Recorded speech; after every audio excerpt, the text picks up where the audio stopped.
قلت البلاء لا جاء من الله راضين به لو جدوه، وعارفين أن العظيم لا يحب عبده. ابتلاه وإحنا ابتلانا الله في كم مرة دي، فاتر أبوه والوفي راضي بحكم الله من عالي سماه. لا أحد يدور عن وفاء، لأن الوفاء ما بحدوه الأوفياء ماتوا وما عد باقي إلا هاوها. ونشي وفي صاحب هذا الكون قاموا رقدوه وخلوه يحلم بالوفاء ويفز ما يلقى وفاء. الزمن والوقت هذا يا رجال يوكف قدوه وكفقد الناس فيه تتمصلح ولكن ما كفى. من معه مال كبروه وعظموه ومجدوه، حتى ولو ناد العادي عندهم يا باطله.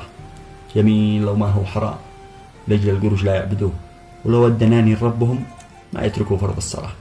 ولا ضاق صدر الكفر في هذا الزمن لا تنقدوه، ما ضاق إلا من علل يخفي وجعها في حشاه. استغفر الله العظيم رب السماوات احمدوه، واستغفر الله العظيم رب السماوات احمدوه، الخالق الرازق إله الكون خلاق الحياة.